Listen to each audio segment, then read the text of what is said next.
ওয়ালাইকুম সালাম।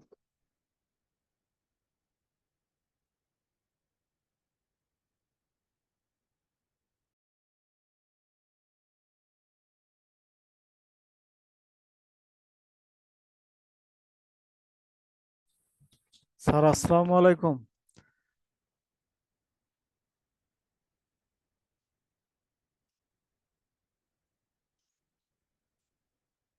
স্যার আসসালামু আলাইকুম। স্যার কি আছেন? গেলে কেমন হয়? তার ওয়েট লেগছে না সে।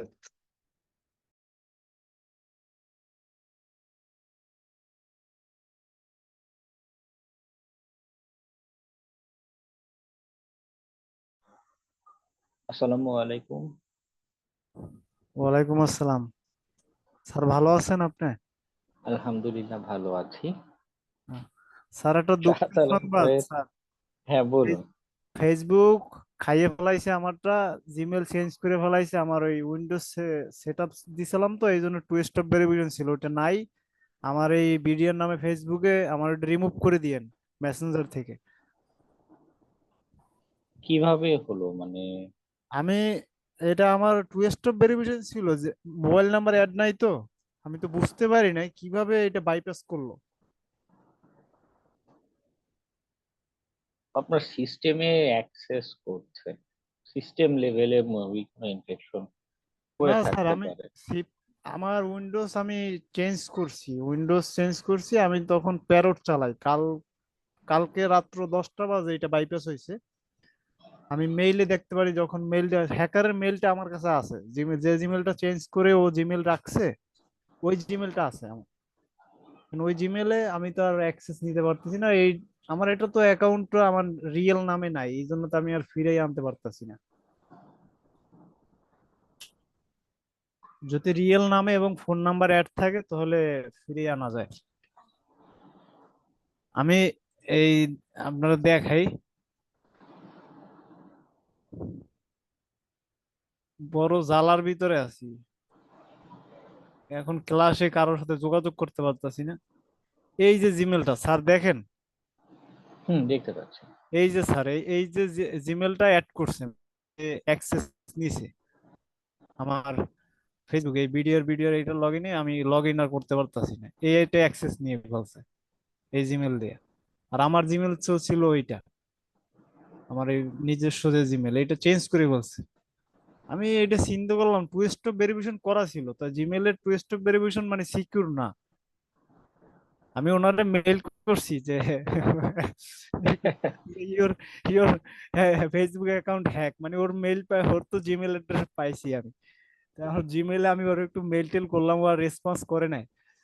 যাই হোক, তা আমি টু স্টেপ ভেরিফিকেশন কিভাবে বাইপাস করলো স্যার, এইটা তো আমি বুঝতে পারলাম না। এখানে আপনার এই ক্রেডেনশিয়াল অন্য কোথাও কোনো লিকেজ কিছু হচ্ছে কিনা আহ, আমি এ দেখা। যাবৎ 100 বার মনে করেন উইন্ডোজ পাল্টাইছি নর্মালি, আমার উইন্ডোজটা অ্যাক্টিভ ছিল না স্যার। এই জন্য ওই টাইমে হচ্ছে আপনার এটা বাইপাসটা করছে। কারণ ডিভাইসের একটা টু স্টেপ ভেরিফিকেশন আছে না আপনার ফেসবুকে বর্তমানে, তো ওই ডিভাইস টু স্টেপ ভেরিফিকেশনটা ছিল না আমার মনে হয়। আর যখন আমার না, উইন্ডোজটা আমি আমার একটা ইনসিডেন্টে এরকম দেখেছিলাম যে ফেসবুক অ্যাকাউন্ট যেটা, ওইখানে কোনো আক্রমণই করেনি। একবার এরকম হয়েছিল। এক এক ফ্রেন্ডের আইডিতে এরকম হয়। ওর জিমেইল অ্যাকাউন্ট যেইটা দিয়ে ফেসবুক অ্যাকাউন্ট হলো, ওইটার মূলত আগে অ্যাক্সেস নিয়েছিল। দেন এইটার থ্রুতে ফেসবুকে লগ ইন যখন করতে, তখন তো টু স্টেপ দরকার পড়ছে না, বা চাইলেও ওর কাছে তো ওই ইমেলের অ্যাক্সেস আছে, ওইটা দিয়ে ভেরিফাই করে দিচ্ছে। টু স্টেপটা তখন কিন্তু বাইপাস হয়ে যাচ্ছে, অ্যাডিশনাল কোনো এক্সপ্লয়েট কোড কিছুই রান করার দরকার পড়েনি, পাসওয়ার্ড অ্যাটাক দেওয়ার দরকার পড়েনি অ্যাডিশনাল কোনো। ওর আইপি অ্যাড্রেস দেখাচ্ছে, মানে ওর লোকেশন দেখাচ্ছে সিঙ্গাপুর, মানে যে কোনো প্রক্সি ইউজ করছে। দুইবার প্রক্সি ট্রাই ইউজ। করছে, হ্যাঁ। একবার দেখাচ্ছে আপনার অন্য জায়গায়, আর একবার দুইবারের লোকেশন আমার কাছে আসছে মেইলে। হ্যাঁ, ওরা এগুলো করে থাকে। আপনার সবগুলো অ্যাকাউন্টেরই ক্রেডেনশিয়াল পাল্টে যেখানে যেখানে টু স্টেপ মানে অ্যাভেলেবল আছে, এগুলো ইমপ্লিমেন্ট করা শুরু করুন। এবং পাসওয়ার্ডও কি বলে স্ট্রং পাসওয়ার্ড, একদম 18-20 ক্যারেক্টারে এরকম দেওয়ার ট্রাই করুন। আমি 8 ক্যারেক্টার দিয়েছিলাম, এটা খুব আনকমন পাসওয়ার্ড। আর যেহেতু ফোন নাম্বার অ্যাড করা ছিল না, এই জন্য আর ফিরে আনতে পারিনি। ফোন নাম্বার অ্যাড করলে হয়তো নিতেও পারতো না। আমার এটা শুধু জিমেল অ্যাড করা ছিল। সবার উদ্দেশ্যেই বলতেছি ভাই, ফেসবুক গুলো সিকিউর না বর্তমানে। লাইভে দেখাইলাম আমারটা খাই ফেলাইছে। সবাই ফোন নাম্বার অ্যাড করে রাখেন। ফোন নাম্বার অ্যাড করলে আর এটা নিতে পারবেন। খুব সম্ভবত ফেসবুকের ক্ষেত্রে এখন ডিভাইস অ্যাক্সেস থাকে। তো আপনি যে ডিভাইস দিয়ে ফেসবুক ইউজ করতেন সেই ডিভাইস দিয়ে রিকভার করার চেষ্টা করেন, হয়তো সেখানে অ্যাক্সেস থাকতে পারে। ডিভাইসটা আমার ফোনেও লগ ইন ছিল, আমার ফোন থেকেও আমি পারি নাই, ট্রাই করছি। আর আগের যে ওই সিস্টেমটা ছিল, ওই যে একটা কি ফেসবুক হেল্প সেন্টারে যে যে রিকভার, হ্যাক রিকভার, ওইটাও আচ্ছা, এখন কাজ করে আপনি না। আপনি আপনি ক্রোম ব্রাউজারে গিয়ে ফেসবুক অ্যাকাউন্ট কম্প্রোমাইজ নামে একটা অপশন আছে, এটা সার্চ করে দেখেন রিকভার হয় কিনা। দেখি বা আর যাই ইউটিউবে হোক। একটা ভিডিও। না, হয় না। আগের রিকভার হয় একমাত্র যাদের অরিজিনাল নাম থাকে ফেসবুকের ভিতরে, ভোটার আইডি কার্ডের নামের সাথে মিল থাকবে, আর ফোন নাম্বার বুঝতে দেওয়া ভাই, থাকবে, সেগুলা রিকভার হবে। তাছাড়া আদারওয়াইজ রিকভার হয় না। আসলে ওইটা তো অনেক স্পামার আসলে ফেক আইডি কার্ডও বানিয়ে ফেলে, আপনি যদি কিছু টাকা দেন ওনারা ওইটা বানিয়ে দিবে। কোনো স্পামিং গ্রুপের সাথে যোগাযোগ করেন, দেখেন রিকভার করা যায় কিনা, যদি খুব ইম্পর্টেন্ট হয় আর কি ফেসবুক অ্যাকাউন্টটা। না, ফেসবুক আমার তো ওখানে কিছু নাই, শুধু আমি ক্লাসের জন্য ওটা ওপেন করেছিলাম। তবে আমার ক্লাসের মেসেঞ্জার গ্রুপ ট্রুপ এগুলো আছে, ওগুলো তো দেখতে পারবে ওরা। এই জন্য বলছি, স্যারের বলছি যে স্যার একটু ওইটাকে লিভ দিয়ে দিয়েন, মানে আমার ভিডিওর নামে যে ফেসবুকটা আছে ওইটাকে বের করে দিয়েন ওই মেসেঞ্জার থেকে।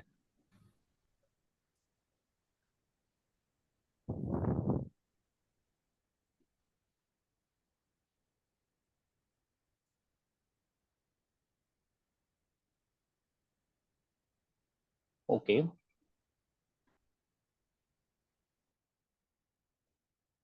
গতদিনের আলোচনা থেকে কারো কোনো কোয়েশ্চেন কনফিউশন থাকলে শেয়ার করতে পারেন।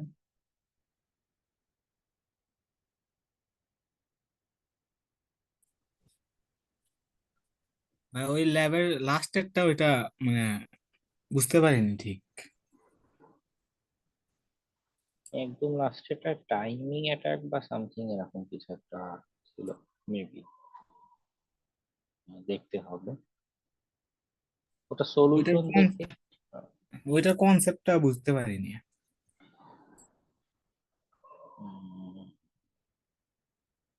সলিউশনটা কিভাবে করেছিল ওটা একটু বলতে পারেন? সলিউশনটা আপনার ওই যে ওইখানে আপনার একটা মানে মানে ওই আপনার ওইখানে তো লিঙ্ক ব্রোকেন থাকে, ওই লিঙ্কে আপনি কাজ করে না, তখন একটা ওই ম্যানুয়ালি লিঙ্ক দিয়ে আপনার ওইটা করা লাগে। আমি এমনি মনে করেন যে সলিউশন দেখে ট্রাই করছিলাম আর কি, গুগলে যে সলিউশন পাওয়া যায়।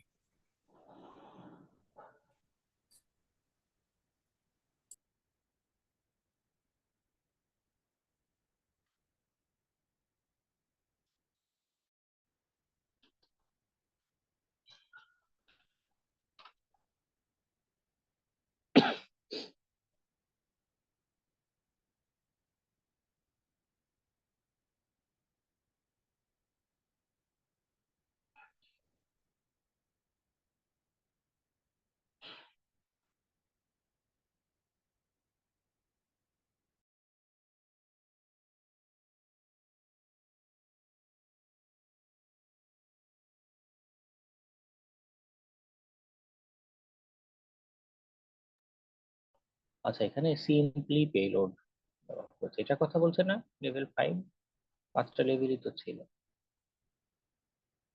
ছয় এখানে আমরা নাম্বারটা 6টা লেভেল ছিল। 6 নাম্বারটা তো এখানে, এই দাঁড়ান দেখি।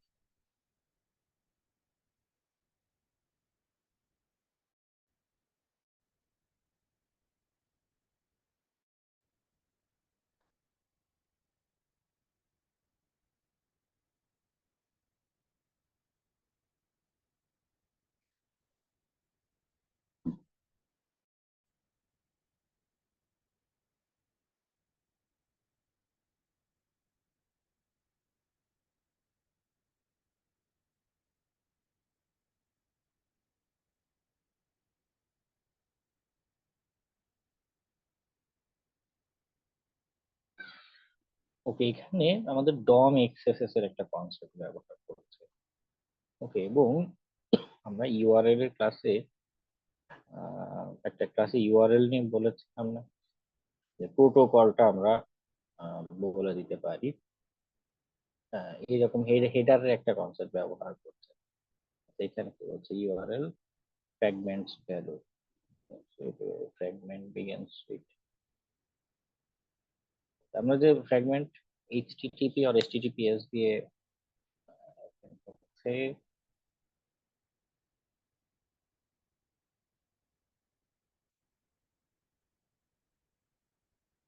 না ও এখানে খুব সুন্দর করে বলেনি।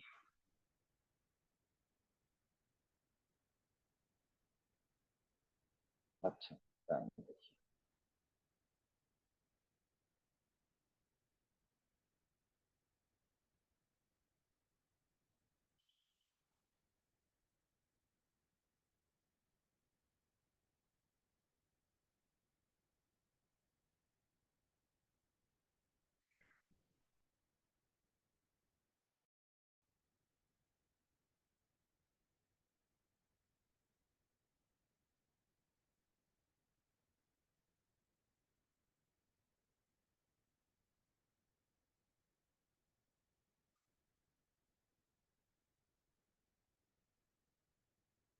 Dynamically load JavaScript libraries.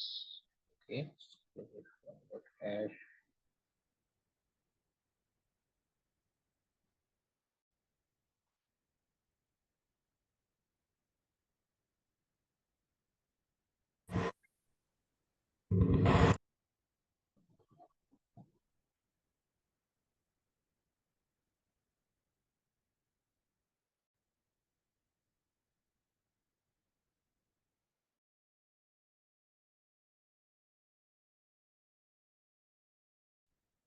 URL match করছে। আচ্ছা, হয় that will load fast.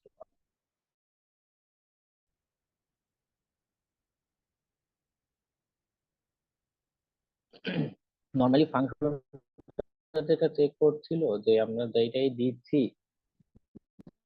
Value, সেখানে এইচটিটিপি এইচটিটিপিএস এগুলো থাকছে কিনা। এইচটিটিপি বা এটা এখানে অলরেডি রেগুলার এক্সপ্রেশনের থ্রুতে এটা চেক করছে ফার্স্টের অংশটা। পরের আমরা যাই ভ্যালু দিচ্ছি এটা পরের অংশে বসে।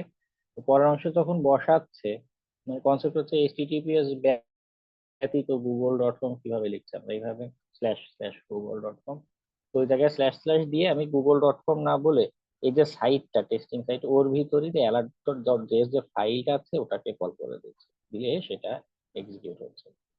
Create a payload by uploading a script. আচ্ছা, ওইখানে গিটহাব পেজে ওইটা সলিউশন করেছে, গিটহাব পেজে ও নিজে একটা alert.js হোস্ট করেছে। ঠিক আছে, এখানে যেহেতু এইচটিটিপি আমার অলরেডি এক্সিস্ট করছে, একটা আস্ত ইউআরএল এর গঠনে যেটা হয় এইচটিটিপিএস সেকশন থাকে, এটা ফাংশনে অলরেডি রয়েছে, বাকি অংশটা নেই, আমাদের // দিয়ে আমরা বসাবো। ওই অংশটাতে আমি google.com বা এরকম না বসিয়ে আমার যে সাইট, সেই সাইটের অ্যাড্রেসটা বসিয়ে দিচ্ছি। ওইখান থেকে জাভাস্ক্রিপ্টটা পুল করে এনে দেন অ্যাপ্লিকেশনে এক্সিকিউট হচ্ছে। এটা হচ্ছে কনসেপ্ট। এবং হ্যাঁ, এটা বাইরে থেকে ব্লাইন্ডলি ডিটেক্ট করা কষ্ট, সোর্স কোড দেখে যেমন এটা একটা আইডিয়া পাওয়া গেছে, বাইরে থেকে আইডিয়া করা ডিফিকাল্ট। তো এইটা রিয়েল লাইফ কাজের ক্ষেত্রে আমাদের আপনার নিজস্ব হোস্টিং করা ওয়েবসাইটের অ্যাড্রেস দেওয়া লাগবে ওখানে এক্সেস ইয়ে করার জন্য, পারফর্ম করার জন্য। না, গিটহাবেও যে ও যেটা করেছে, গিটহাবে একটা হোস্ট করতে পারেন, গিটহাব পেজে। গিটহাবে কিন্তু ফ্রিতে স্ট্যাটিক সাইট করা যায়, মানে এরকম ডাইনামিক সাইট হয় না, কিন্তু স্ট্যাটিক হলেও কি আপনি জাভাস্ক্রিপ্ট ফাইল ওখানে রাখতে পারেন, কিন্তু ওটা রেখে সেটাকে পুল করতে পারেন। ইউটিউবে একটা ভিডিও দেখলেই বুঝা যাবে গিটহাবে কত সহজে how to publish your own website using GitHub, এই টাইপের টাইটেল দিয়ে ইউটিউবে সার্চ করলে ভিডিও পাবেন খুব অনায়াসেই। গিটহাবের একটা রিপোজিটরি ক্রিয়েট করে আপনি নিজেই নিজের একটা পাবলিকলি অ্যাক্সেসিবল সাইট বানিয়ে ফেলতে পারেন গিটহাবের সাবডোমেইন দিয়ে।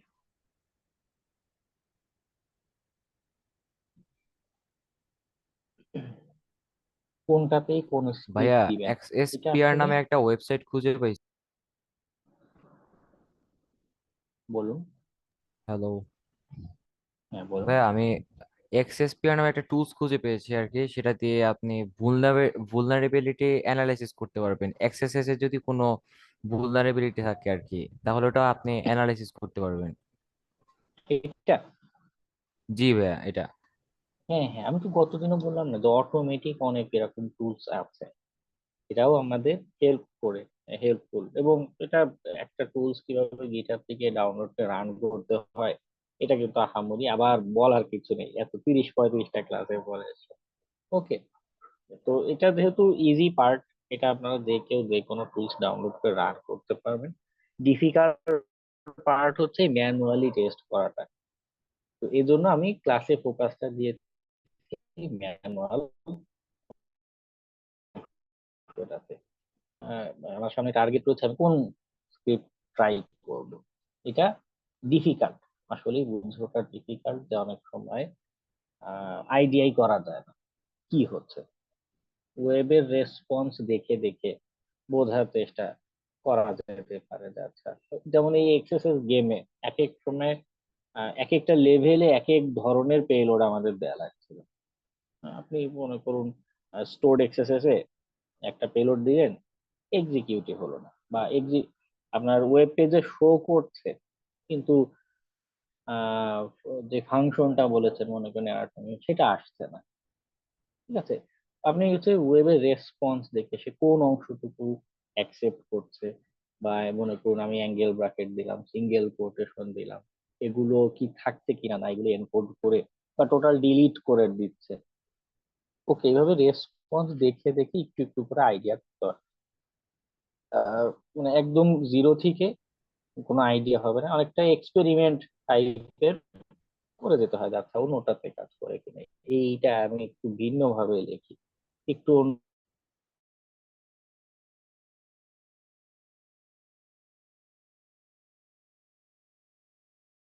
জায়গাগুলোতে যেটা করতে হবে বিভিন্ন ল্যাব সলভ করতে হবে। ইনিশিয়ালি ল্যাবের আইডিয়া এরকম পাবো না, যেমন এটা এক্সারসাইজ গেমে কি হচ্ছে দেখা গেল পুরোটা পারছেন না, বিভিন্ন কিছু ট্রাই করছেন, আমি ঠিক দেখিয়েছি বা অনলাইনে হেল্প নিয়ে বিভিন্ন কিছু ট্রাই করছেন, মনে করুন পারছেন না, তো সলিউশন দেখলে কি হলো, তো মনে করেন এটা তো সলিউশন দেখলাম, একটা আইডিয়া, নতুন আইডিয়া শেখা হয়ে গেল যে কিভাবে কাজ করছে। ওকে, আগে নিজে ম্যানুয়ালি কতগুলো ট্রাই করেছেন, সেখান থেকে একটা লার্নিং হবে। এট দ্য এন্ড আরেকটা এরকম সলিউশন দেখে নিলেন, বা যেটা সলভ করে ফেলেছেন একা একা সেইটারও সলিউশন দেখবেন। যেমন এইখানে একজন কি করেছে, তো এই চ্যালেঞ্জ গুলোর আরো কতগুলো সলিউশন নিয়ে বলেছে। ওকে, যে অন্যভাবেও জিনিসগুলো কিন্তু সমাধান করা যায়। তো এইগুলোর মাধ্যমে যেটা হচ্ছে আপনার অভিজ্ঞতাটা বাড়ছে, বিভিন্ন ল্যাব সলভ করে করে যখন অভিজ্ঞতাটা একটু বাড়বে, একটু এই কনসেপ্ট গুলো ঝালাই করা হবে, দেন আপনি বা এগুলোর শেখার পাশাপাশি প্যারালালি বাগ হান্টিং এর সাইটে গিয়েও যে টার্গেট গুলো আছে সেখানে এগুলো যদি অ্যাপ্লাই করা শুরু করেন, আস্তে আস্তে রিয়েলাইজ করতে পারবেন যে আচ্ছা এখানে এরকম হতে পারে, এরকম হতে পারে, অভিজ্ঞতার সাথে সাথে এটা ঠিক হয়ে যাবে। স্যার ম্যাক্সিমাম এক্সেসেস তো অ্যাপ্লাই করলে আপনার ডিলিট করে দেয় আর বলে যে 440 নট ফাউন্ড। আমি হ্যাঁ হ্যাঁ, এরকম করতেই পারে।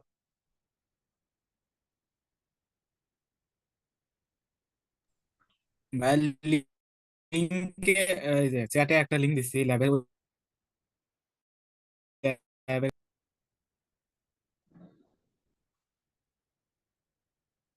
আমার নেটওয়ার্ক মেবি ড্রপ করছে, শুনতে পাই। বললাম চ্যাটে একটা ল্যাবের লিঙ্ক দিছি, ওইটাও একটু সমস্যা, ওইটা একটু দেখেন তো।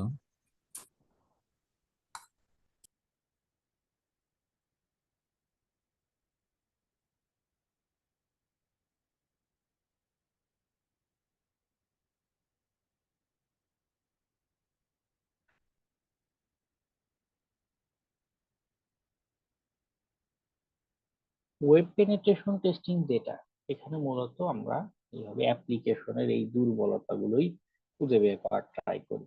এবং বলেছিলাম সিস্টেম হ্যাকিং এ যাও কিছুটা একটা অ্যাপ্রোচ আইডিয়া করা যায়, একটা সিস্টেম মতো একটা অ্যাপ্রোচ করা যায়, যে আগে স্ক্যান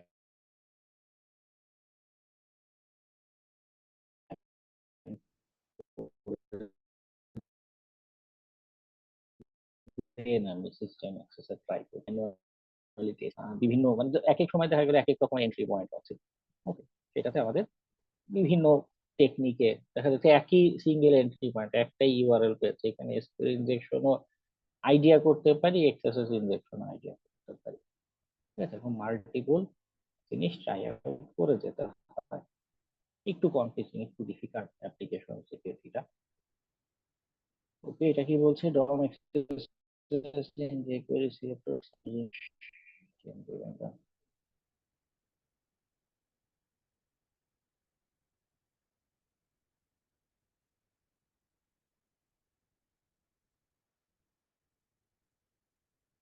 হ্যাঁ, এটা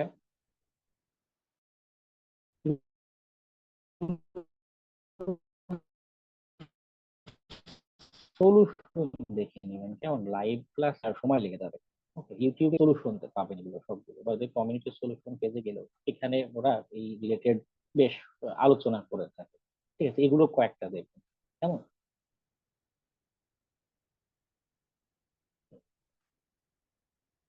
যে কোডেড ভিডিও হলে সেই জায়গাগুলোতে আসলে এরকম করা যায়, আলাদা আলাদা প্রত্যেক পার্ট নিয়ে আলোচনা। ভিডিও দেখছিলাম বা ঠিকভাবে বুঝতে পারিনি, ওই জন্যই বললাম আর কি। ওকে, মানে আমারও এখন যদি এনে বলতে হয় ল্যাবটা আগে একবার সলভ করতে হবে, সলভ করতে গিয়ে আমিও যদি আটকাই, আমার তো এরকম আরো মাল্টিপল কিছু ট্রাই আউট করতে হবে। ওকে, মানে টাইম কনজিউমিং একটা প্রসেস, হুট করেই বলতে পারছি না।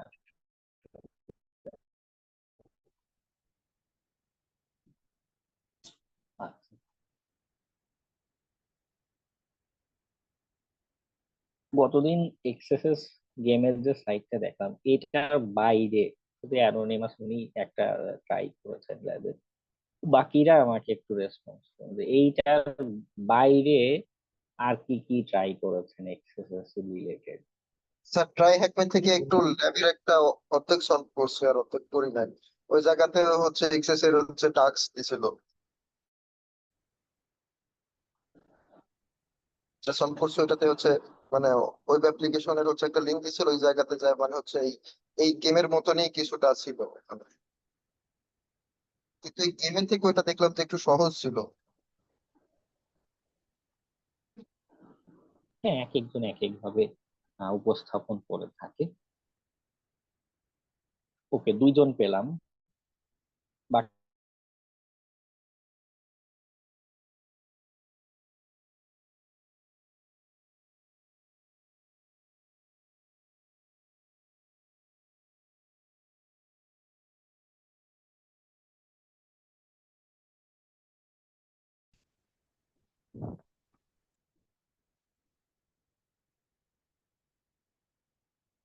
আমার নেটওয়ার্ক সম্ভবত ড্রপ করছে।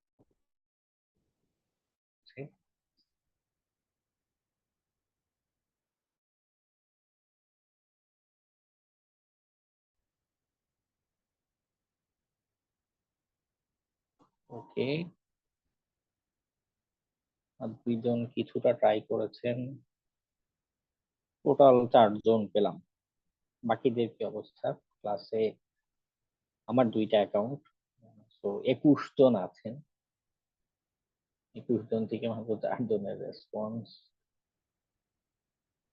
আচ্ছা, অসুবিধা নেই, যেহেতু অসুস্থ, অসুস্থতাকে আগে মানে নিজেই যদি সুস্থ না থাকি, ক্যারিয়ার দিয়ে কি হবে, তাই না? বেঁচে থাকার জন্য এত সংগ্রাম করা, আপনাকে সুস্থ হন পরে দেখা যাচ্ছে।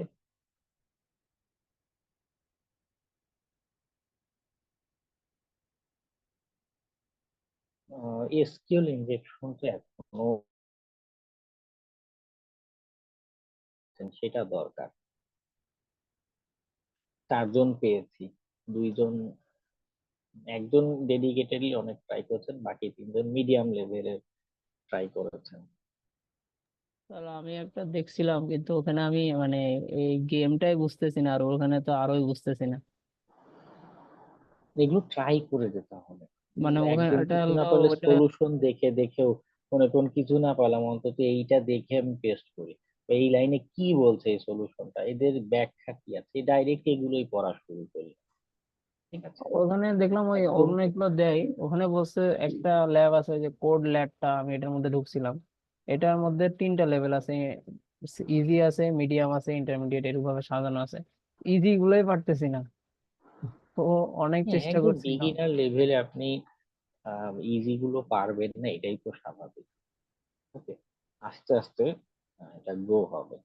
কিন্তু অনেকে আছে এই এই সিচুয়েশনে কি করে, হাল ছেড়ে দেয়, দূর পারবো না, হবে না, এই হাল ছেড়ে দেয়, প্র্যাকটিস করে না, তারা কিন্তু পরে আর মানে স্যার আমি কন্টিনিউ করে মানে না। বুঝতেই পারতেছি না, মানে কোন দিকে যাব, কোনটা ইউজ করতে হবে, কিভাবে আগাইতে হবে, মানে একটা ওয়ে পাইলে তা ওইটা ধরে আগানো যায় না। এখানে ঢুকে আমি বুঝতেছি না যে কোন দিকে যেতে হবে, কি করতে হবে, কোনটা চালাইতে হবে।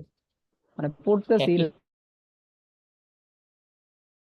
লেখা আছে যেখানে হ্যাকিং এর ট্রাই কিন্তু অ্যালার্ট প্রবলেমে কুকি। দেখাই এটা, এর কোনো হ্যাকিং এর মানে এরকম কোনো ওয়ে গাইড এই জিনিসই আসলে হয় না। ঠিক আছে, কে যে আসলে কিভাবে হ্যাক করছে সে নিজেও অনেক সময় দেখা যায় জানে না যে সে আসলে কিভাবে হ্যাক করছে। আমারও এরকম হয় মাঝে মধ্যে। হ্যাঁ, কোথায় ঢুকে কি এন্ট্রি করলাম, আবার পরে মাঝে মধ্যে বার্ড সুইটের হিস্টোরি বা এগুলো থেকে দেখা লাগে, তো আচ্ছা এখানে এটা দিয়েছিলাম, ওইখান থেকে একটা ভ্যালু বার মাঝে করে মধ্যে তো আনতে স্যার মনে হবে। হয় যে হ্যাকিং মনে হয় একটু সম্ভবই না, কনফিউজিং। যে এত ভাস্ট একটা টপিক, মানে যার কোনো আগামাথা নাই। হ্যাঁ, খুব খুব ফাস্ট, আগামাথা নেই, কোনো সহজ সরল কোনো পথ নেই, খুব ডিফিকাল্ট, তবে ট্রাই করে যেতে হবে। জি স্যার। স্যার এই ইউআরএল এ যে শো করে মূলত এই যে এক্সএসএস গেম বা যে কোনো ইউআরএল এ মেইন সার্ভারের যে আপনার ফোল্ডারের নামগুলো শো করে না বিভিন্ন, বুঝিনি। মানে ডোমেইনের সাথে সাথে যে যে কোনো একটা অ্যাক্টিভিটি পোস্ট ওপেন করলে ওইটার সাথে কি ফোল্ডারের নাম সহ ওপেন করে না, মানে এটার কথা বলছে? জি জি স্যার, ওই ওই যে ওইগুলো যে দেওয়া, এগুলো কি সব ফোল্ডারের নাম না, ওই যে অ্যাপ্লিকেশনের হ্যাঁ, ডিরেক্টরি ডিরেক্টরি ডিরেক্টরি। বুঝিয়ে থাকে। জি জি।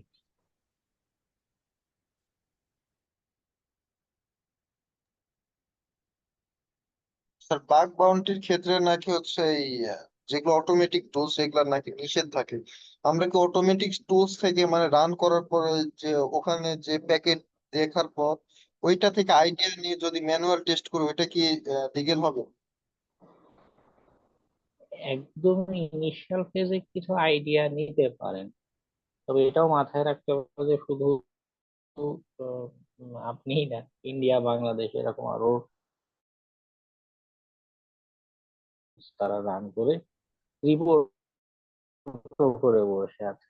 তো অটোমেট মানে মোস্ট অফ দ্য পাবলিক প্রোগ্রামে যেটা হয়, তো অটোমেটেড টুলস ব্যবহার করে আসলে কিছু পাওয়া যায় না, অযথা কম বিদ্যুতের অপচয় হয়।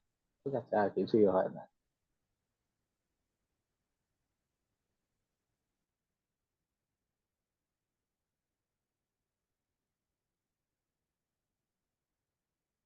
ওকে, মাত্র 4-5 জনের রেসপন্স পেলাম, বাকিরা কি বেশি রাত হয়েছে বলে ঘুমিয়ে গিয়েছেন নাকি না আমি কোনো রেসপন্স পাচ্ছি না।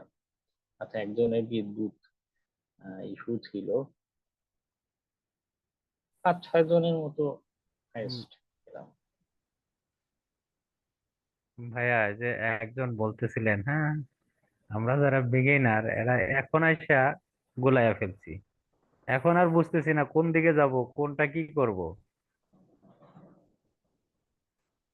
এর জন্য ওয়েবে এতদিন আলোচনা এতদিন তো একদম এতদিন তো কোর্সের ইন- শেষে রাখি। ইন- এতদিন তো ইনফরমেশন গ্যাদার করলাম, বিভিন্ন টুলস এর সম্পর্কে জানলাম, ঠিক আছে বুঝতেছি বুঝতেছি, কিন্তু এখন এসে তো সব গুলাই ফেলছি।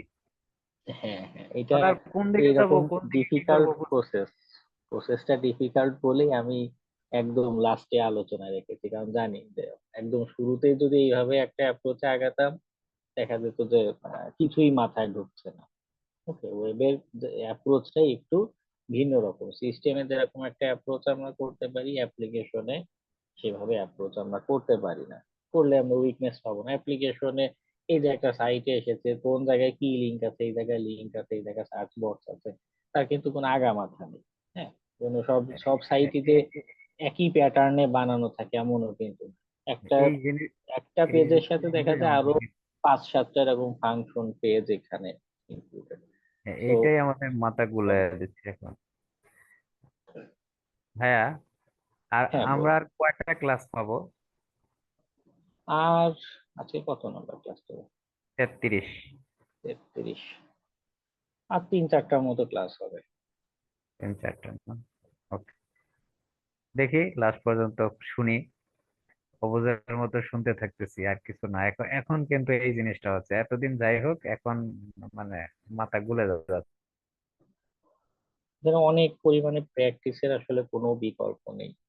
সলিউশন দেখে হোক না দেখে হোক লাগাতার এরকম ল্যাব সলভ করে যেতে হবে, আদারওয়াইজ কিছুই মাথায় ঢুকবে না।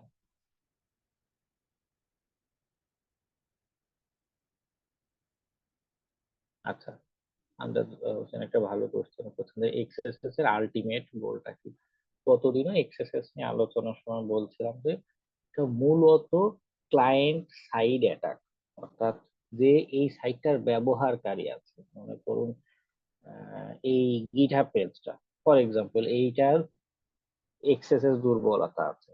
তো এইটার আলটিমেট গোল হচ্ছে হ্যাকার এই যে ইউআরএলটা এক্সএসএস পেলোড যুক্ত ইউআরএল এইটা আমাকে পাঠাবে। আমি গিটহাবের নর্মাল ইউজার, ঠিক আছে, আমি আক্রান্ত হব। গিটহাবে যে অ্যাডমিন আছে, গিটহাবে যে সার্ভার আছে, ওইখানে কোনো ইম্প্যাক্ট পড়বে না। ঠিক আছে, যে এই আমার স্ক্রিপ্ট যুক্ত ইউআরএলটা ভিজিট করবে সে আক্রান্ত হবে, তার ইনফরমেশন চুরি হবে অথবা ম্যালওয়্যার ইনজেক্ট হবে, এই টাইপের কাজ হয়। ঠিক আছে, আর স্টোরড এক্সেসেস যেটা গতদিন বলছিলাম, স্টোরড এক্সেসেস নিয়ে, এটা তো সার্ভারে জমা হয়ে থাকে, সেটা হচ্ছে ম্যাশ পিপলকে আক্রমণ করে থাকে। আলটিমেট গোল মূলত এখানে ইউজারকে আক্রান্ত করা, ইউজারকে ক্ষতিগ্রস্ত করা। স্টোর এক্সেসে ওইটা আরেকবার বলেন তো ভাইয়া। হ্যাঁ, স্টোর এক্সেসের কথা বললেন না? হ্যাঁ, হ্যাঁ, হ্যাঁ। ওই- ওইটা আরেকবার বললে একটু ভালো হয়, ঠিক বুঝতে তা পারিনি। ওই এটা, হ্যাঁ, ওই ক্ষেত্রে যেটা হয় ভাই শোনা আহ, যাচ্ছে না? ডাটা,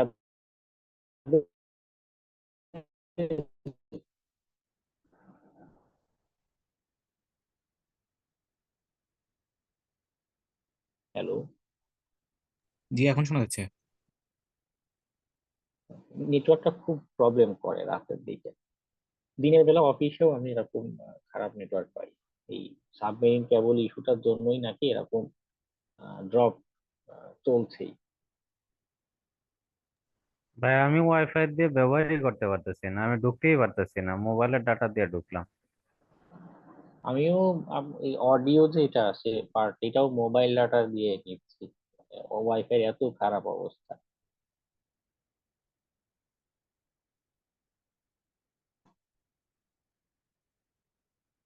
ওকে, স্টোরড এক্সেসেস নিয়ে বলছিলাম, আবার একটু বলি। নর্মালি একটা অ্যাপ্লিকেশনের এমন আমরা জায়গা পাই না যেখানে কমেন্টে রিপ্লাই করা যায়, বা আমি কিছু একটা দিলাম, তথ্যটা সেভ হয়ে থাকছে ডাটাবেজে, ওয়েব পেজে সেভ হয়ে থাকছে। ওকে, নর্মাল অ্যাপ্লিকেশনের প্রসিডিউর। তো যেখানে সেভ হয়ে থাকছে ওই জায়গাতে, যেহেতু সেভই হচ্ছে, তার কাজই হচ্ছে সেভ হয়ে থাকা, ওই জায়গাতে যদি আমি জাভাস্ক্রিপ্টের কিছু এরকম পেলোড দিয়ে রাখি, হ্যাঁ, এই যে যে অংশটা সেভ হয়েছে এটা তো একটা এইচটিএমএল, তাই না? আমরা যদি এটা ইন্সপেক্ট করি আমরা কিন্তু এখানে পাবো এইচটিএমএল, যে লিস্ট আইটেম, এইচটিএমএল এর ভিতরে আমরা জাভাস্ক্রিপ্ট লিখতে পারি, একদম সেই আমাদের এইচটিএমএল এর সেই বেসিক ক্লাসের কথাবার্তা। প্রথম দিককার সেই ক্লাসগুলো। এইচটিএমএল এর ভিতরে আমি জাভাস্ক্রিপ্ট লিখতেই পারি, লিখলে কি হয় সেটা এক্সিকিউট হয়ে যায়। তো এটা তো পারসিস্টেন্ট, এই কমেন্ট তো থেকেই যাবে। এটা তো যতজন এই ওয়েব পেজ ভিজিট করবে সবাই কিন্তু এই কমেন্টটা, এই রিপ্লাইটা দেখতে পাবে। তো কি হচ্ছে, যতজন এখানে আসছে সবার কাছে আমার এই পেলোড এক্সিকিউট হয়ে সবাই আক্রান্ত হয়ে যাচ্ছে, আক্রান্ত হতে থাকবে। Okay.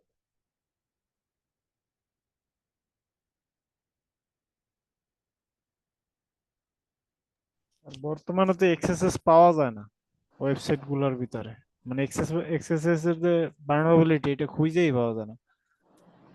পাওয়া যায় অনেক অ্যাপ্লিকেশনই, এটা আসলে ডিপেন্ড করে। সব অ্যাপ্লিকেশনই যে এক্সেস থাকবে বা সবাই যে নাই এমনও না। কিছু কিছু জায়গায় এখন এটা করে যে ব্রাউজার সাইডে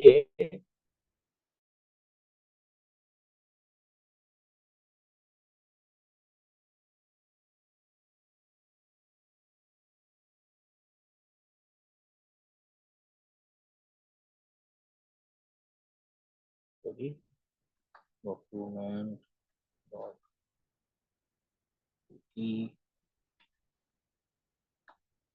এটা করা যাচ্ছে, আমি অ্যালার্ট করতে পারি এটাকে অ্যালার্ট। এখানে আমার ফন্ট গুলো খুব ছোট দেখাচ্ছে, হ্যাঁ, আপনারা নিজেদের ব্রাউজারে ওপেন করলে অ্যাটলিস্ট চোখে দেখতে পাবেন। আচ্ছা, এটা ডকুমেন্ট ডট কুকি অ্যালার্ট করা যাচ্ছে আমার বক্সে, এখানে শো করছে কনসোল থেকে কাজটা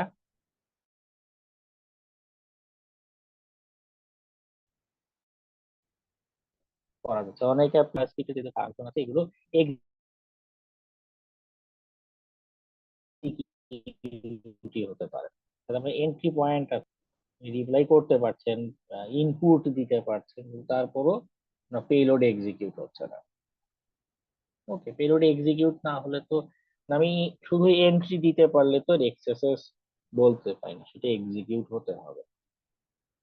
এটাও ভ্যারি করে, সব অ্যাপ্লিকেশনে যে সব উইকনেস পাবো এমনটা না। ওকে, লাস্টে এক্সামের সলিউশন নিয়ে আলোচনা করার জন্য বলছেন, এটার জন্য আমাদের একটা টাইম অ্যালোকেট করতে হবে। দেখি একদিন একটু ফ্রি টাইম পেলে সেদিন আলোচনা করবো, মানে ক্লাসের আগে বা পরে ফ্রি টাইম পেলে আলোচনা করব। আপনাদের কিন্তু এই ওয়েবের মডিউলের পরেও সিস্টেম হ্যাকিং এর মতো এক্সাম আছে, হ্যাঁ, ওখানে এরকম রিয়েল টার্গেট দিয়ে বলবো যে আমাকে ওখানে দুর্বলতা খুঁজে বের করে দেখা। ওকে, তো প্র্যাকটিসটা এখানে খুব দরকার পড়বে। খুব কঠিন কিছু দেব না, খুব কঠিন টার্গেট দেব না, কিন্তু রিয়েল টার্গেট দেব। ওকে, আচ্ছা, আমরা আজকেও কিছু আলোচনা করি।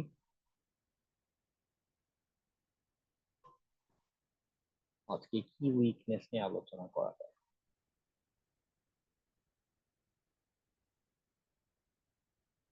ইন্টারেস্টিং একটা আলোচনা করি, ফাইল আপলোড vulnerability।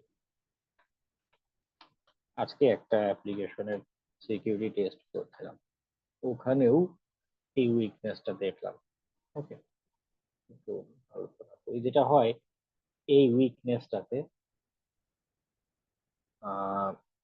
আমরা বিভিন্ন অ্যাপ্লিকেশন বা সাইটে গেলে দেখি না যে আমাদের ফাইল আপলোড করতে দিচ্ছে, কোনো না কোনো পিকচার,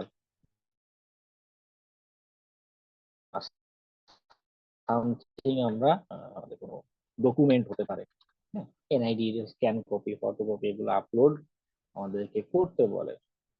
এই যে আপলোড যে করতে বলছে, আপলোড যে করছি, অনেকে কি করে এই জায়গাটাতে ঠিকভাবে ফিল্টার ইমপ্লিমেন্ট করে না। অর্থাৎ আমি চাইলে এই জায়গায় ফাইল যে দিচ্ছি, আমি যে পিকচার দিচ্ছি না ডকুমেন্ট দিচ্ছি না কি দিচ্ছি, অনেকে এই জায়গায় ভুল করে রাখে, চেক করে না। কি হচ্ছে, আমি মনের সুখে এখানে যা ইচ্ছা আপলোড করে বসতে পারি। ছবির বদলে আমি যদি কি বলে, ছবির বদলে র্যানসমওয়্যারও আপলোড করে দেই, দেখা যাচ্ছে ওটা ওখানে আপলোড হয়ে যাচ্ছে সার্ভারে। ওকে, এবং আপলোড হলে তো প্রবলেম। আমরা এর আগে সিস্টেম হ্যাকিং এর কনসেপ্ট এখন দেখেছি না, যে আমরা কোনো একটা কিছু দিলেই আমরা এই জায়গায় মনে করুন মেটাস্প্লয়েটের কোন একটা মডিউল থেকে আমরা একটা এক্সপ্লয়েট তৈরি করে আপলোড করলাম, কি হবে মেটাস্প্লয়েটের, হ্যাঁ শেল আপলোড দিতে পারি, তাহলে কি হচ্ছে আমার রিভার্স কানেকশন চলে আসছে। তো হচ্ছে আলটিমেট গোল। সবসময় রিভার্স কানেকশন আসবে আহ সেরকমও না, কিছু কিছু ক্ষেত্রে ট্রাই করা যেতে পারে। যাই হোক, এবং এই উইকনেসটা এক্সিস্ট করে, অনেক অ্যাপ্লিকেশন এখনো আছে। হয়তো বাইরের পাবলিক ফেসিং যে সাইটটা, হ্যাঁ মনে করুন আহ, এই মিডিয়ামের ব্লগ পোস্ট আর কি, তারপর তবে পাবলিক ফেসিং যে পার্টটা যেখানে আমরা ব্লগ পোস্ট করতে পারছি বা নর্মালি অ্যাকাউন্ট খুলতে পারছি, অনেক সময় কি হয় এই অংশটাতে এই ফাইল আপলোডের কোনো অপশন টপশন কিছু দেখায় না। কিন্তু মিডিয়ামে যদি আপনি একটা অ্যাকাউন্ট ক্রিয়েট করেন, নিউ অ্যাকাউন্ট ক্রিয়েট করেন, সেই অ্যাকাউন্টের সেটিংসে যান, হ্যাঁ সেটিংসে গিয়ে অ্যাকাউন্ট প্রোফাইল আপডেট করছেন, দেখা যাবে ওইখানে আপনার ফাইল আপলোডের ফিচার ফাংশনালিটি রয়েছে। ওকে, কম বেশি অনেক অ্যাপ্লিকেশনেই এই বৈশিষ্ট্যটা থাকে, এবং একটু বেখেয়ালের কারণে এইখানে এই দুর্বলতাটা দেখা যেতে পারে, এবং এখানেও কেউ কেউ কিছু প্রোটেকশন মেকানিজম নিয়ে থাকে, সেটাও বাইপাস করা যায়। Okay, তো বাইপাস করার জন্য ডেমনস্ট্রেশন পারপাসে আমরা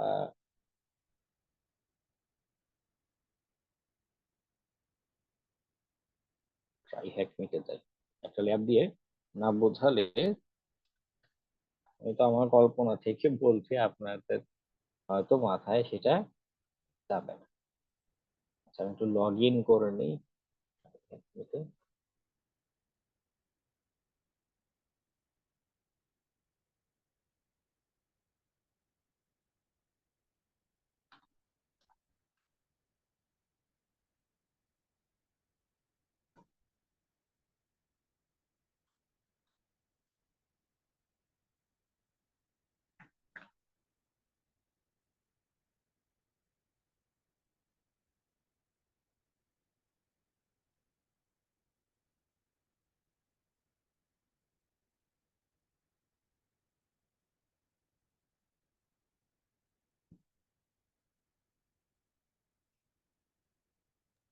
স্যার এই যে বললেন না ফাইল আপলোডের যে ফিল্টারিংটা, মনে করেন ওখানে শুধু ছবি আপলোড করতে পারবো, কিন্তু আমি চাইছি ছবি না, আমি ওখানে একটা র্যানসমওয়্যার ফাইল আপলোড করব। তো ওইটাকে কিভাবে মানে ওই কনভার্স করা যায় সার্ভারকে, মানে যেখানে ফিল্টারিং করা আছে ওই জায়গায় আমি যে কোনো একটা ফোল্ডার আপলোড করতে চাই, ওইটাকে কিভাবে হ্যাঁ, বাইপাস করব? ওটা নিয়েই দেখাচ্ছি, মানে ওটাই বললাম যে আমি হয়তো কল্পনা থেকে বলে যাচ্ছি এটা এটা করা পসিবল, কিন্তু আপনি তো চোখে না দেখলে আইডিয়া করতে পারবেন না। এই জন্য একটা ল্যাব এনভায়রনমেন্টে এটা নিয়ে দেখাই। ট্রাই হ্যাক মিলে ফাইল আপলোডের একটা ডেডিকেটেড রুমই রেখেছিলাম, আমি একটু দেখে নিই ওটা ফ্রিতে অ্যাভেলেবল আছে কিনা। ফাইল আপলোড,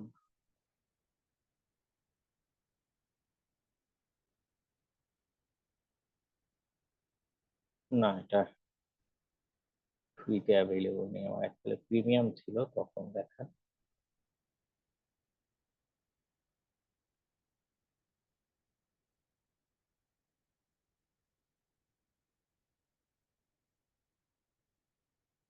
আচ্ছা, এটা ফ্রিতে অ্যাভেলেবল নেই, নো প্রবলেম, আরেকটা রুম আছে VW এ।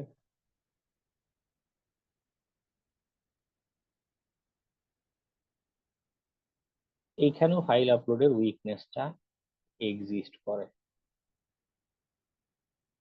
মেশিনটা স্টার্ট দেই।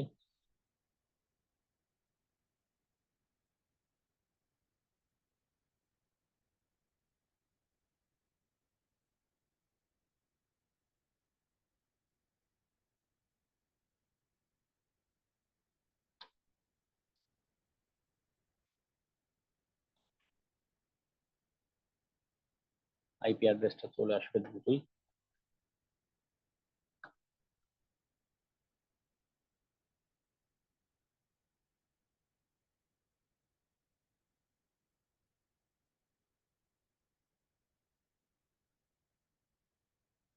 ও আচ্ছা, ভিপিএন ও তো লাগবে আমার।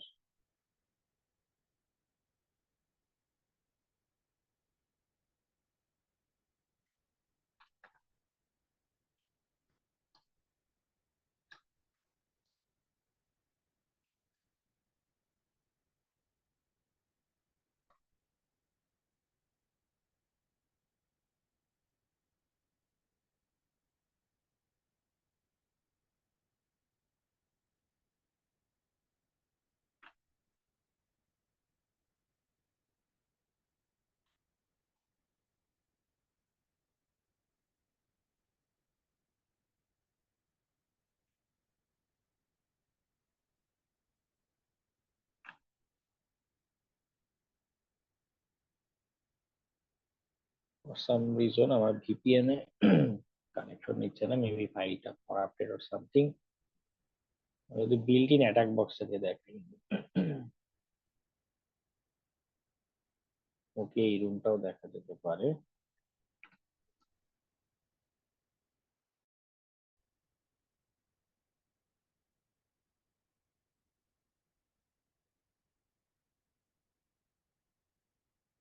আবার এইটার অ্যাকাউন্ট ক্রিয়েট করতে হবে, ক্রেডেনশিয়াল নেই, বিরক্তিকর। আচ্ছা দেখো, আমরা এটাতে দেখি।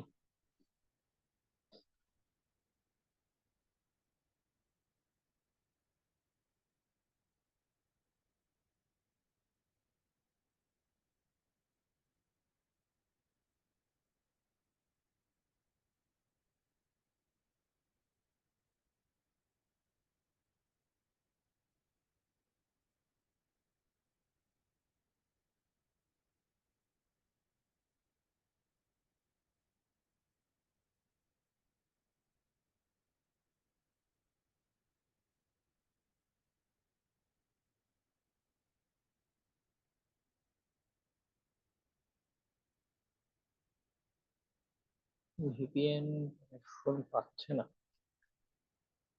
আর এই সাইফারের ইরর। ওই যে স্যার তিন এর আগের উপরের লাইনে যেটা ইনিশিয়ালাইজেশন সিকোয়েন্স কমপ্লিট দেখাচ্ছে।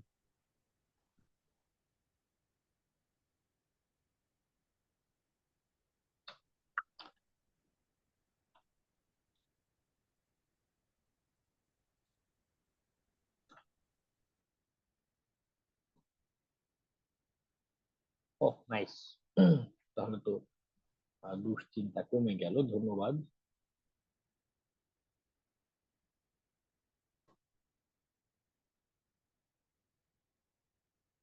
ওটা দিয়ে কাজ নেই, আমরা আমাদের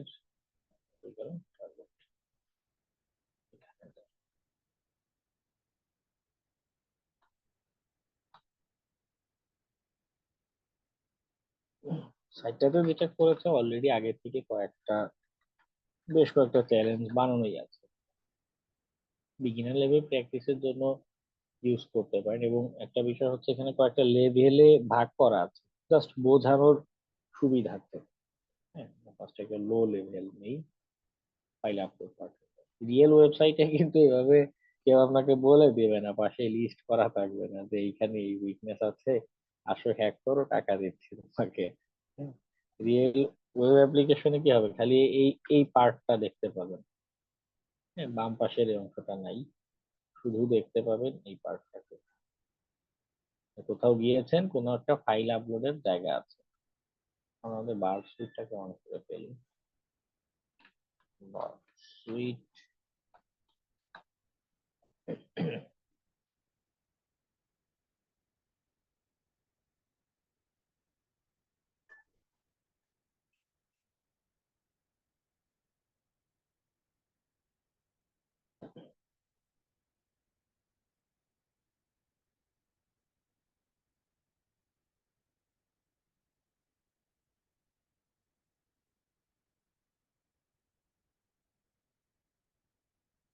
আপডেট দিতে হবে হোয়াট এভার।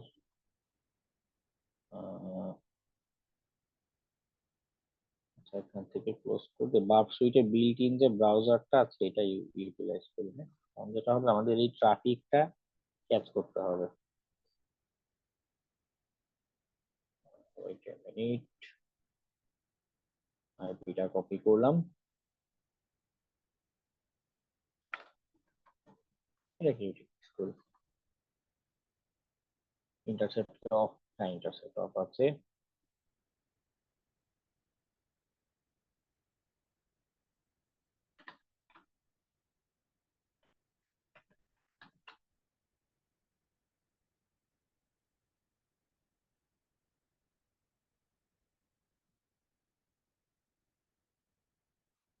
বারবার কেন আগে লো করে নিচ্ছি এটাও একটু পরে দেখাবো। সময় পেলে আমরা সোর্স কোডে একটু যাব, কেন উইকনেসটা হয় এটা একটু বোঝার জন্য। ফাইল আপলোড পার্টে আসলে টেস্টের সময় কি করতে পারি, একদম বেসিক টেস্ট করছি আমি।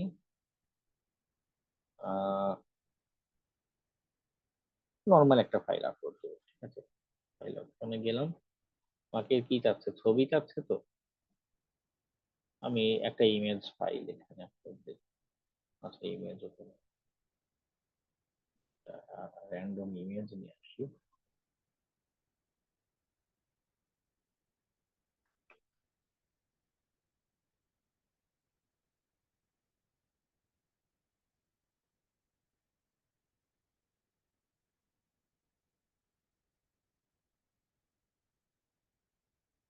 আবার ওয়েট দিই।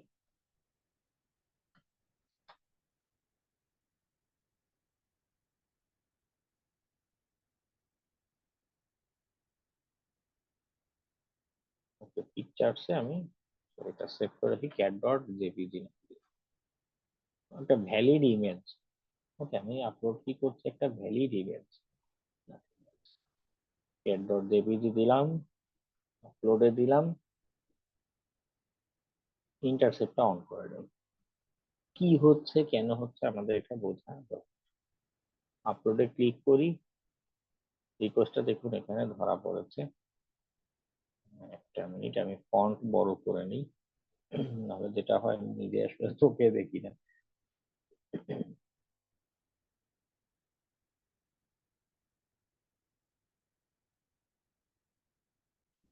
14 আর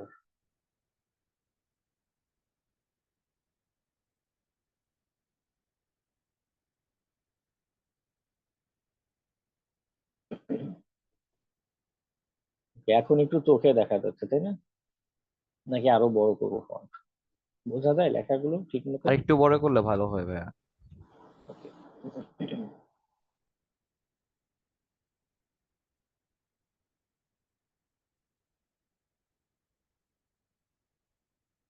ঠিক আছে এবার। জি ভাই ঠিক আছে। ওকে পোস্ট মেথডে ডাটা যাচ্ছে, গেট মেথডে ডাটা গেলে এদিকে যে প্যারামিটার আছে এখানে আমরা কি বলে তথ্যটা দেখতে পাই। পোস্ট মেথডে যেটা যাচ্ছে সেটা কি হয়, ফর্মের ভ্যালুটা নিচের প্যারামিটারে, আচ্ছা বডি থ্রুতে প্যারামিটারে পাস হয়। তো এই যে আমার নর্মাল ছবি আপলোড দিয়েছে, আমি কিন্তু ম্যালিশিয়াস কিচ্ছু করিনি, একদম ভালো মানুষের মতো ক্যাট ডট জেপিজি আপলোড করছি, এটা দেখাচ্ছে এবং কন্টেন্ট টাইপ দেখাচ্ছে ইমেজ স্ল্যাশ জেপিইজি। ওকে আমি জেপিজি দিচ্ছি, এটাই শো করছে।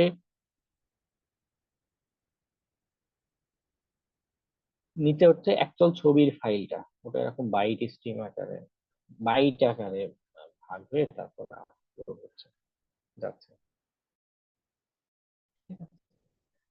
আমি এটা ফরওয়ার্ড করি, কোথায় যায় কি হয় সেটা দেখা যাচ্ছে। Your image was not uploaded. Okay তার রিজন কি হতে পারে, তার রিজন হচ্ছে আমি সে যে ফাইল ফরম্যাট বলেছে সেটা দেই না। সিকিউরিটিটা আরেকবার দেখে আসি, লো করা আছে, নো প্রবলেম। ফাইল আপলোড, প্রত্যেকটা রিকোয়েস্ট এখানে ক্যাচ হচ্ছে।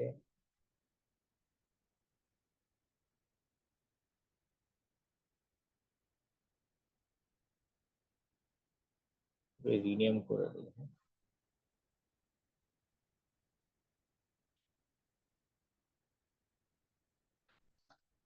অথবা পিএনজি করে দিই।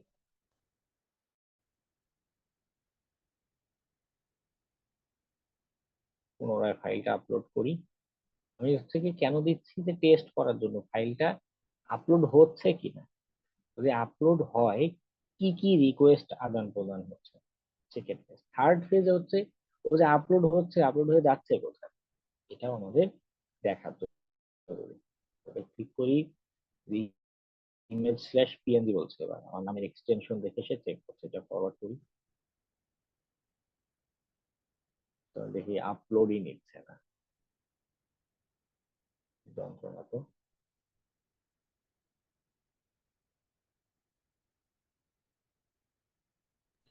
ভাইয়া আমি শুনছিলাম অনেক সময় ইমেজের ভিতরেও নাকি ম্যালিশিয়াস কোড ইনজেক্ট করা যায়, তারপর ওটা নাকি আপলোড করা যায়। হ্যাঁ, ওটা আমি কিভাবে করে এরকম একটু একটা দেখাবেন ভাইয়া? একটা স্ক্রিপ্টে দেখেছিলাম, ওই যে পার্টটা না,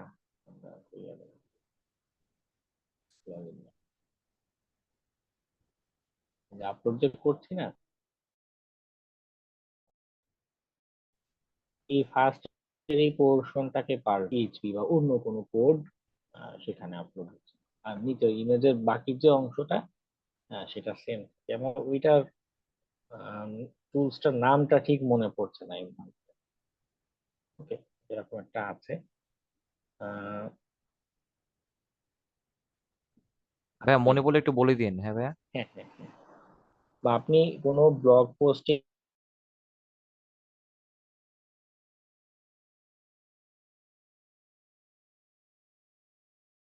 টার্মিনোলজিটা লিখে সার্চ দিলেও টুলস খুঁজে পাওয়া যাবে। ওকে, নামটা মনে পড়ছে না।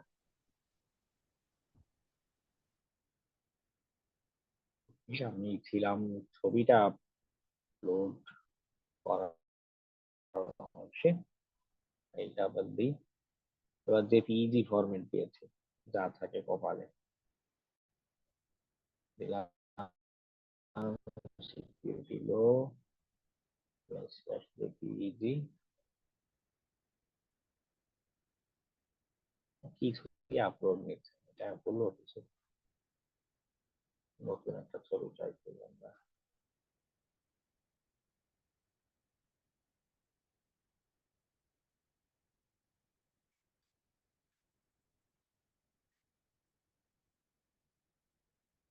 ছোট একটা ছবি ফাইল আপলোড দিই।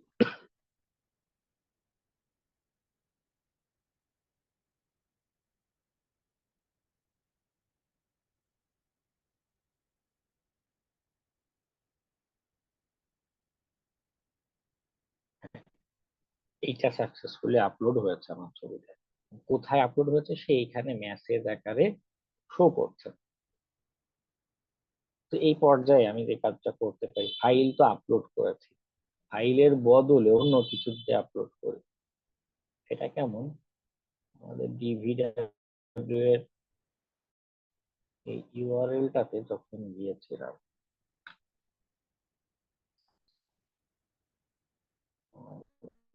করি, এই যে লগ ইন ডট পিএইচপি যে ফাইলটা আছে,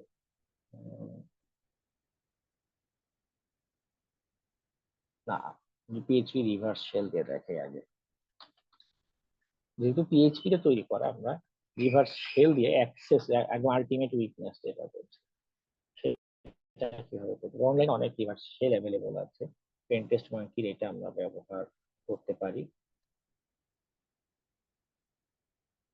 এটা খুব স্টেবল একটা রিভার্স শেল তৈরি করে দিতে পারে পিএইচপি তে লেখা।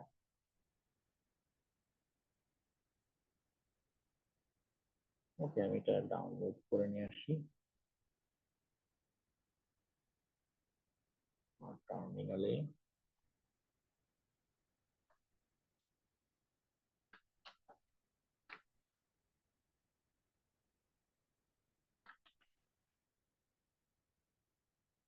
মানে মাউস প্যাড আছে কি? হ্যাঁ, মাউস প্যাড আছে। PHP reverse shell dot PHP. Okay, আমি এটা একটা টেক্সট এডিটরে অন করলাম রিভার্স শেলটা, যেটা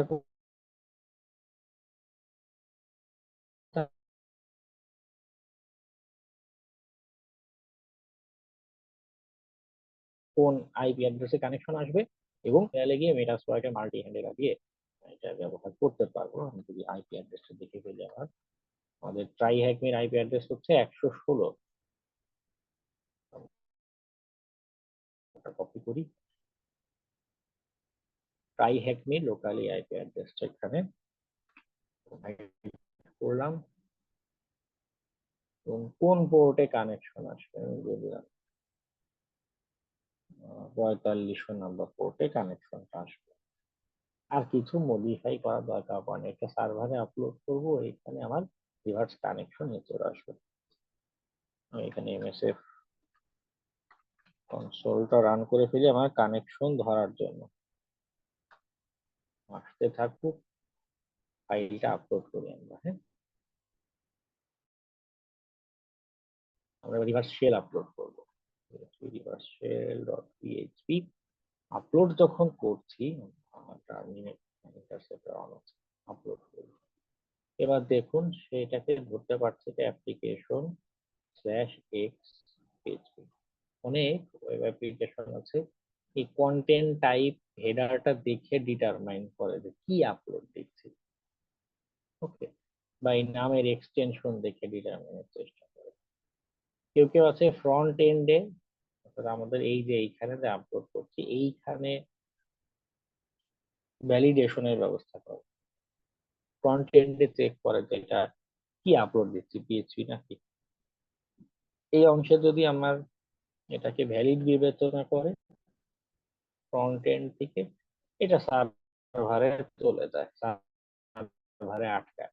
কেউ কেউ এরকম করে, তো আমার ফ্রন্ট এন্ড থেকে বাইপাসে তাহলে ওইটা কি, এই যে বার্কসুইট ব্যবহার করা, আমার রিকোয়েস্টটা ব্রাউজার থেকে বের হয়ে গিয়েছে, এটা এখন সার্ভারে যাবে, যাওয়ার আগে আমার এখানে ধরা পড়েছে, আমার ধরা পড়ার পরে এখানে বলছে এটা ডট পিএইচপি, আমি কন্টেন্ট টাইপ বলে দিলাম যে না আসলে নামে ডট পিএইচপি থাকতে পারে কিন্তু বাস্তবে এটা ইমেজ স্ল্যাশ জেপিইজি। স্যার এই রিভার্স সেলটা যদি আপনার জাভা স্ক্রিপ্ট ওয়েবসাইটে যদি আপলোড করি তাহলে কি এই পিএসপিটা কাজ করবে রিভার্স সেল, নাকি জাভা স্ক্রিপ্ট দিয়ে রিভার্স সেল বানাইতে হবে?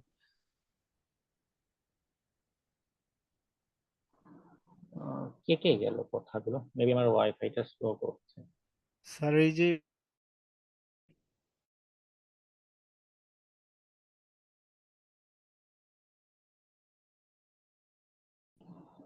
না জাভা বাকিরা কেউ স্ক্রিপ্ট শুনতে ওয়েবসাইটে, পাচ্ছেন নাকি আমার একারই নেটওয়ার্কের প্রবলেম? বাকিরা কেউ শুনতে পাচ্ছেন? স্যার শুনতে পাচ্ছি তো। স্যার মানে আমি বলতেছি যে এই পিএসপি ওয়েবসাইট, হ্যালো, পিএসপির যে স্ক্রিপ্টটা এটা কি আমি জাভা স্ক্রিপ্ট ওয়েবসাইটে আপলোড করলে কি কাজ করবে, নাকি জাভা স্ক্রিপ্ট ওয়েবসাইটের জন্য আলাদা স্ক্রিপ্ট বানানো লাগবে রিভার্স সেলটা? উম, এটা আলাদা করাটা বেটার, কারণ অনেক সময় হয় কি পিএইচপি আর জাভাস্ক্রিপ্টের ভিতরে, কারণ আমি যে এটাতে আপলোড করছি এটাতে কোথায় গিয়ে জমা হচ্ছে, কোন অংশে বা কোন ফাংশনের কারণে ও যে রান হবে আমরা তো এটা জানি না। জি এমনিতে জি। ট্রাই করে দেখতে পারেন যে আচ্ছা পিএইচপি দিলাম, জাভাস্ক্রিপ্টেরই সাইট কিন্তু পিএইচপি দিলে এক্সিকিউট হয় কিনা বা কোনো অ্যাক্টিভিটি দেখায় কিনা। কোনো অ্যাক্টিভিটি যদি না দেখায় তাহলে ডেডিকেটেড জাভাস্ক্রিপ্ট, যেহেতু সেটা জাভাস্ক্রিপ্টেই বানানো, এনভায়রনমেন্টই জাভাস্ক্রিপ্টের, তো জাভাস্ক্রিপ্ট রিলেটেড রিভার্স শেলের আমরা একটা ট্রাই করতে পারি। ওকে, আচ্ছা, তো আমাদের এটা আপলোড হয়েছে কোথায়? রিভার্স শেল ডট পিএইচপি তে। সব অ্যাপ্লিকেশন কি এইভাবে আমাদেরকে আউটপুটে দেখাবে যে এটা কোথায় আপলোড হচ্ছে? আচ্ছা, এটা এটা একটু পরে বলি। মেটাস্প্লয়েটের ডেমনস্ট্রেশনটা আমরা করে আসি। Use multi slash handler.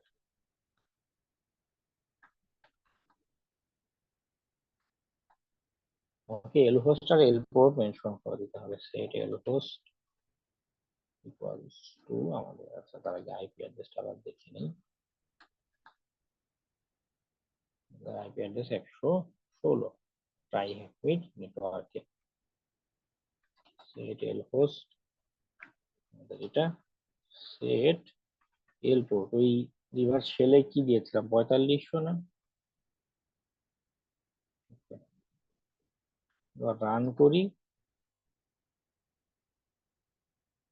সে কানেকশন ধরার জন্য এই পোর্টে প্রস্তুত হয়ে বসে আছে। অ্যাপ্লিকেশন যেখানে আমি, আচ্ছা এটা না, যে এখানে আমি এটা আপলোড করেছি, তো সার্ভারে আপলোড হয়ে বসে আছে, তাকে ভিজিট না করলে সে অ্যাক্টিভ হয় না, অ্যাক্টিভেট হয় না। Okay? তো আমাদের তাকে ভিজিট করতে হবে। তারপরে প্রেস করি, আবার সেই যাচ্ছে আমার এইখানে, রিকোয়েস্ট যাচ্ছে, ফরওয়ার্ড করি,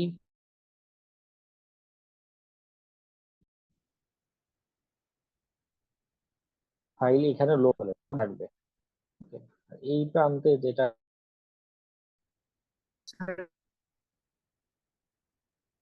commercial session 1 is not valid and will be closed, maybe কিছু একটা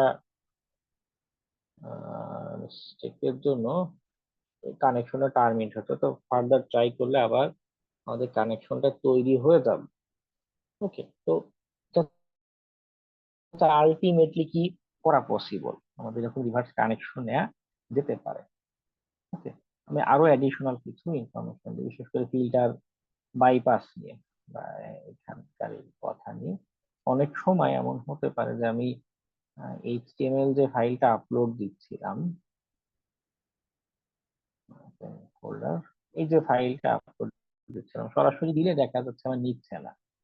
হ্যাঁ, কোথায় গেল, বারবার ভুল করে এটা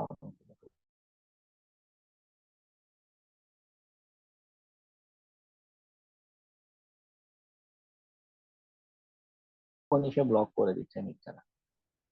ওই সিচুয়েশনে আমরা কি করতে পারি, ওকে রিনিউ করে দিই। না, ও আসলে পিএইচপি না, সে দেখতে পিএইচপি হলেও মনে মনে সে আসলে শরীফা। হ্যাঁ, মনে মনে সে আসলে জিপেগ ফাইল।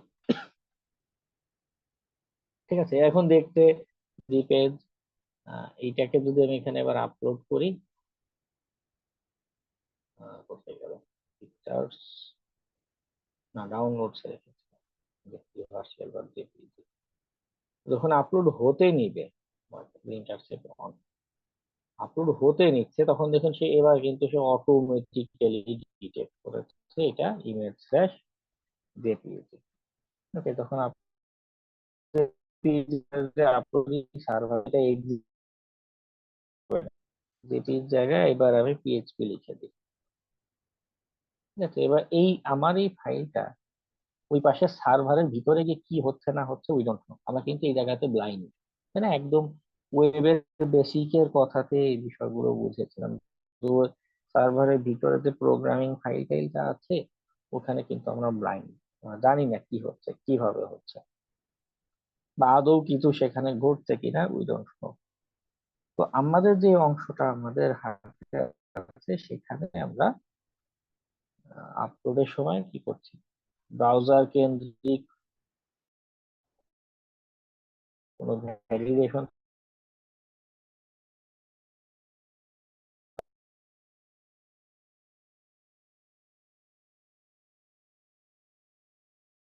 স্যার কথা তো বানিয়ে দিলাম। শুনতে পাচ্ছি না এখান থেকে ওকে, এখন। টাইম পার্টে আমার ফাইল এক্সিকিউট হয়েছে, এর আরো কিছু জায়গা আছে।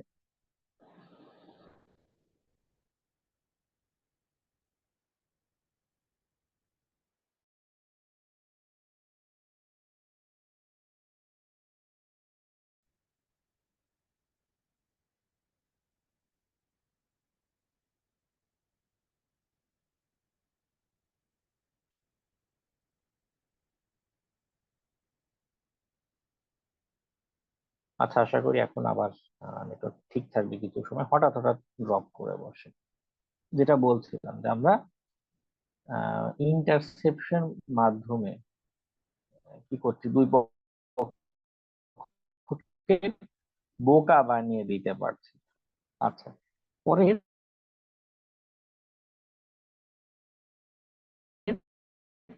যেটা পয়েন্ট সম্ভব তা কিন্তু না, আরো একটা আক্রমণ আহ, আহ,